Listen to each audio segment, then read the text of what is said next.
In this demonstration I'll show how to create a video to show off your analysis. The first step is to load the time series data, and then you cut and position it the way you want it to appear in the video. Here I'll use the data that was already loaded from my previous demonstrations. Next, you type the letter A, meaning animate. TenGun then creates a screenshot of each time series step.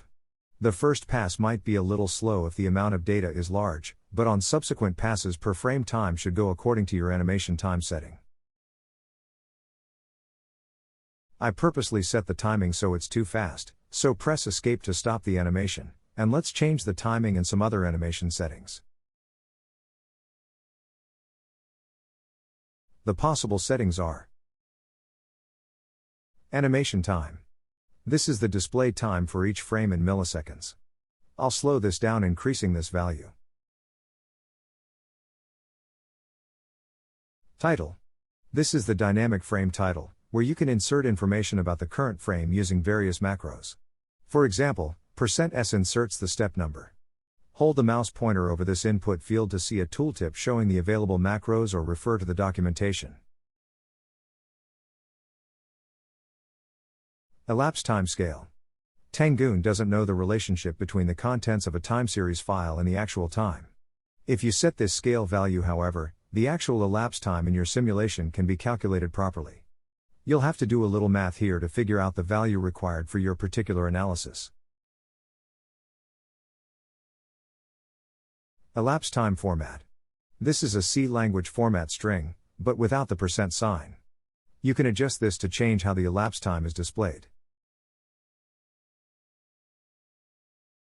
Showcase mode, angle increment, and maximum angle. When the showcase mode is set, the model is rotated either around the X or the Y axis at the end of the normal animation. This allows the viewer to examine the overall final result. Let's save these settings and try the animation again.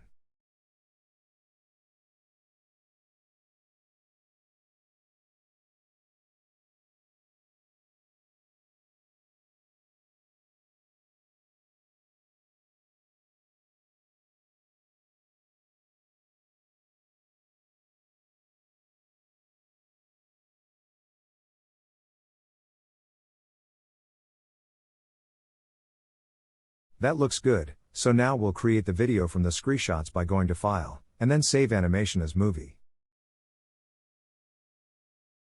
TenGun creates each video by running a script called Create Video. The default script uses a tool called FFmpeg to do the conversion from screenshots to a video. If you prefer to use a different tool, you can change the Create Video script.